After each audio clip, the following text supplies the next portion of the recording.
1993 सालचा जून महिना. मुंबई पुणे हायवेवरील खोपोली शहराजवळ एका लहान मुलाचा मृतदेह सापडला.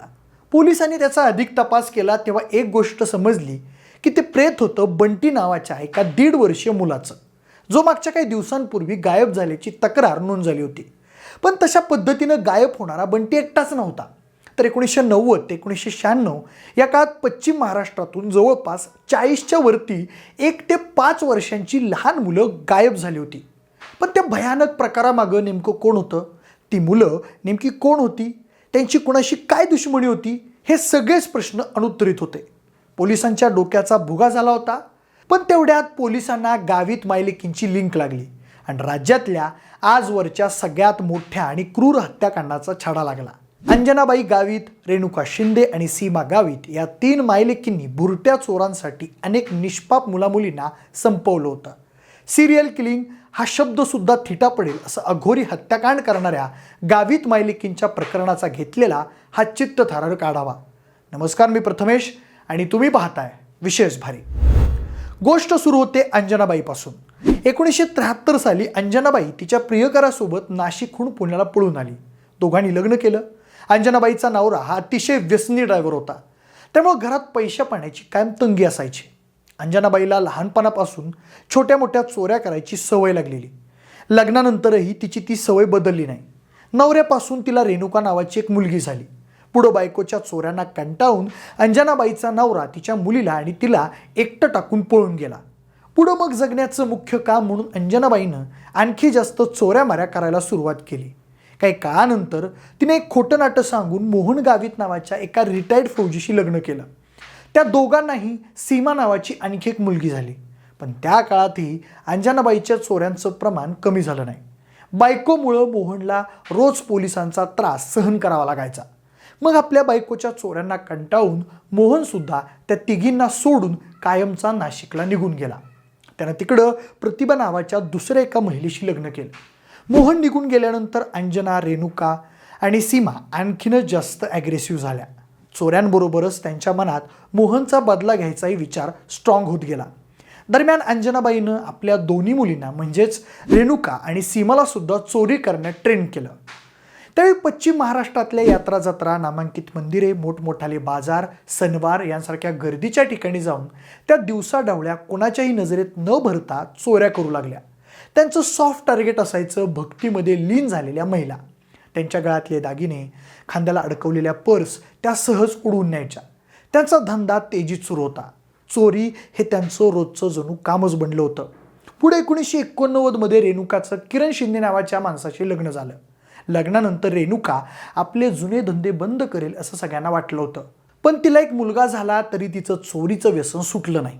एके दिवशी पुण्याच्या चतुशृंगी मंदिरात रेणुका हातछालाकी करताना सापडली. आता आपण काही सुटत नाही, आपली रवानगी जेलमध्ये होणार अशी रेणुकाला भीती वाटली. तेव्हा तिच्या राक्षसी डोक्यात एक खुंकार कल्पना आली. तिनं शेजारी खेळणाऱ्या आपल्या मुलाला कडेवर घेतलं आणि म्हणाली, मी इथं माझ्या तान्या मुलासोबत आली आहे. मला सांगा, एवढ्या लहान जीवाला घेऊन कुठली आई मंदिरात चोरी करेल? तिच्या बोलल्यानंतर काही लोकांना पाझर फुटला आणि त्यांनी रेणुकाला सोडून दिलं. त्यामुळे 2 गोष्टी झाल्या. एकतर तिची शिक्षा वाचली आणि तिला लोकांची सिंपती मिळाली. आपल्या मुलाला तिने एखाद्या ढालीसारखं तेव्हा वापरलं. तिथून घरी येताना रेणुका एखाद्या कायदाशिनीसारखी स्वतःशीच हसत होती. मंदिरात घडलेला सगळा प्रकार तिने तिच्या आईला आणि बहिणीला सांगितला. ते ऐकल्यानंतर अंजनाबाईनं एका भयानक प्लॅनची आखणी केली. ती अशी की गर्दीच्या ठिकाणाहून लहान मुलं उचलायची आणि चोरी करताना त्यांना ढाल म्हणून पुढं करायचं किंवा त्या मुलांद्वारे लोकांचं लक्ष दुसरीकडे वळवायचं. त्यानंतर तिघी लागलीच कामाला लागल्या. त्यांनी तातडीनं मुंबई, पुणे, ठाणे, कल्याण, नाशिक, कोल्हापूर, सातारा, सांगली भागात गर्दीच्या ठिकाणी चक्रा मारायला सुरुवात केली. तिथं जाऊन वेगवेगळ्या प्रकारांनी गरीब कुटुंबातील 1 ते 5 वर्षांची मुलं किडनॅप करायलाही सुरुवात केली. गायब झालेल्या बऱ्याच मुलामुलींचे आईवडील परिस्थिती गरीब असल्यामुळं पोलीस कंप्लेंटी करायची नाहीत आणि कंप्लेंट झालीच तर कमी पुराव्याअभावी ती फाईल लवकरात लवकर बंद केली जाईल. 1990 साली जुलै महिन्यात साताऱ्यातून एका गरीब भिकाऱ्याच्या लहान मुलाला गावित मायलेकींनी किडनॅप करून पुण्यात आणलं. पोराचं नाव ठेवलं संतोष. त्या संतोषला पुढं करून त्यांनी अनेक चोऱ्या केल्या. पुढे 1991 साली त्या संतोषला घेऊन कोल्हापूरच्या नामांकित मंदिराजवळ आल्या. तिथे एका महिलेच्या गळ्यातून मंगळसूत्र चोरताना सीमा गावीत काही लोकांना सापडली. आता त्यांचा खेळ खलास झाला असं तिघींना वाटलं. पण तेवढ्यात अंजनाबाईनं सीमापासून लोकांचं लक्ष वळवण्यासाठी संतोषला खाली पाडलं. संतोष रडू लागल्यानंतर जमलेल्या सगळ्या लोकांचं लक्ष सीमापासून हटलं आणि रडणाऱ्या संतोषकडे गेलं. त्याचा फायदा उचलून सीमा तिथून पळून गेली. दरम्यान पुढं अंजनाबाई संतोषला घेऊन मंदिरातून बाहेर पडली. पण तेव्हाही संतोषचं मोठ्यानं रडणं सुरूच होतं. त्याचं रडणं बंद नाही झालं तर आपण पकडले जाऊ या भीतीपोटी मग अंजनाबाईनं त्या संतोषलाच कायमचं संपवलं आणि त्याचा मृतदेह कचऱ्याच्या ढिगात टाकून दिला. संतोष नंतर 2.5-3 वर्षाची गौरी त्यांची शिकार बनली. तिचा सुद्धा अशाच एका चोरी प्रकरणात वापर करून घेतल्यावर तिचं रडणं थांबेना म्हणून गावित मायलिकींनी गौरीचा जीव घेतला. पुढं उषा टॉकीजमध्ये सिनेमा पाहिला आणि तिथंच बॅगेत भरून आणलेला गौरीचा मृतदेह लेडीज टॉयलेटमध्ये फेकून दिला. तशाच पद्धतीने 1990 ते 1996 या काळात त्यांनी तब्बल 40 मुलामुलींना शिकार बनवलं. रेणुका शिंदेचा नवरा किरण शिंदे त्या तिघींनी मारलेल्या लेकरांचे मृतदेह डिस्पोज करायचा. चोऱ्या करता करता त्या मुलांच्या हत्या करणाऱ्या सायको सिरियल किलर कधी झाल्या ते त्यांनाही कळलं नाही. पण शेवटी त्यांच्याही पापाचे घडे भरलेच. ऑक्टोबर 1996चा तो दिवस उजाडला. मोहन गावित आणि प्रतिभा गावित यांची क्रांती नावाची 9 वर्षीय थोरली मुलगी गायब झाल्याची मिसिंग कंप्लेंट नाशिक पोलिसांना मिळाली. दरम्यान आम्हाला त्या मिसिंगबद्दल गावित मायलिकींवर संशय आहे असंही मोहन यांनी FIR दरम्यान पोलिसांना सांगितलं. त्याची कानकून लागताच अंजनाबाई, रेणुका, तिचा नवरा किरण आणि सीमा चौघेही काही काळासाठी अंडरग्राऊंड झाले. पण मोहननं आपली कंप्लीट केली याचा राग त्या तिघींच्या उरात धुमसत होता. त्या काळात त्यांची मोहनचा बदला घ्यायची भावना अधिकच तीव्र झाली आणि त्यांनी मोहनला धडा शिकवण्यासाठी त्याच्या धाकट्या मुलीला किडनॅप करायचा प्लॅन बनवला.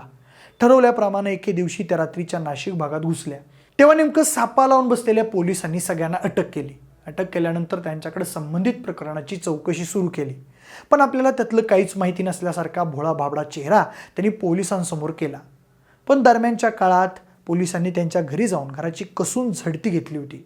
तेव्हा त्यांच्या घरात पोलिसांना वेगवेगळ्या वयोगटातील लहान मुलामुलींचे कपडे सापडले होते. त्या कपड्यांवर रक्ताचे डागही आढळून आले होते. त्यानंतर मग पोलिसांचा संशय आणखीनच वाढला आणि त्यांनी त्यांचा खाक्या दाखवायला सुरुवात केली. पण अतिशय थंड रक्ताच्या गावित मायलिकींनी पोलिसांनाही जेरीस आणलं. आम्ही काहीच केलं नाही असं त्या म्हणत राहिल्या. पुढे पोलिसांनी आणखी जोर लावला आणि त्यांच्यापैकी सीमा गावितला बोलतं करण्यात पोलिसांना यश आलं. तिनं कबूल केलं की त्या तिघींनीच मोहनच्या क्रांती नावाच्या मुलीला किडनॅप करून तिला मारून टाकलं आणि नंतर तिचा मृतदेह पुण्यातील एका उसाच्या शेतात नेऊन पुरून ठेवला. आणि हे सगळं त्यांनी अंजनाबाईच्या सांगण्यावरून केलं होतं असंही तिनं पोलिसांना सांगितलं. अंजना गावित बाई नव्हती, बाईच्या रूपातली हडळ होती हडळ. निष्पाप रक्ताची भुकेली.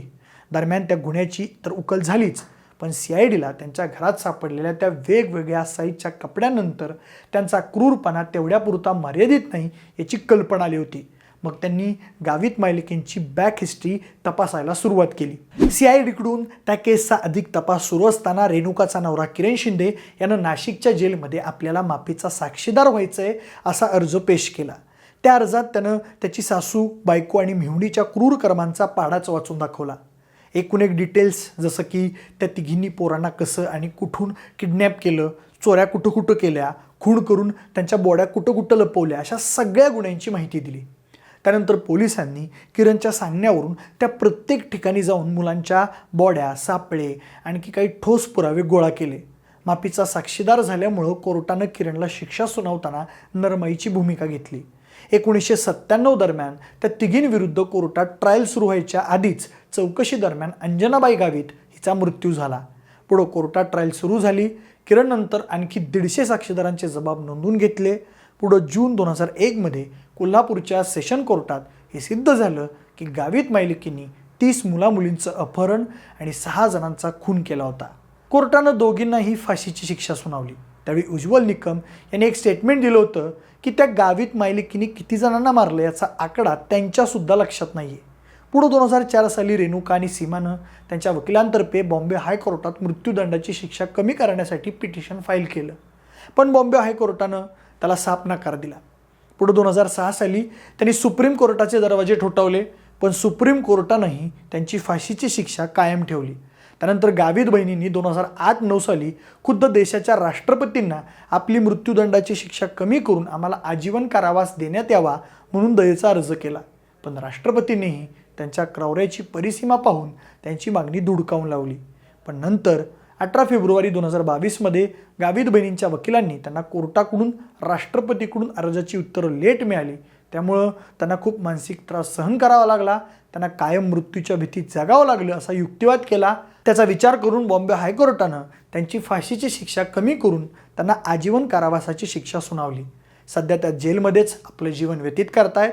बुरट्या चोऱ्यांसाठी 40 मुलामुलींचे जीव घेणाऱ्या गावित मायलिकीचं प्रकरण आजवर महाराष्ट्रातल्या हिस्ट्रीतलं सगळ्यात खुंकार सिरियल किलिंगचं प्रकरण म्हणून ओळखलं जातं. तुमच्या मते इतकं निर्दयी कृत्य करणाऱ्या मायलिकींना जी शिक्षा मिळाली ती योग्य आहे का? संबंधित प्रकरणाबद्दल तुमचं मत नेमकं काय आहे? तुमची मतं कमेंट करून नक्की सांगा. जर हा व्हिडिओ आवडला असेल तर लाईक आणि शेअर करा. सोबतच आपले विशेष भारी या यूट्यूब चॅनलला देखील सबस्क्राईब करा. जर हा व्हिडिओ तुम्ही फेसबुकवर पाहत असाल तर तिथंही आम्हाला फॉलो करायला अजिबात विसरू नका. धन्यवाद.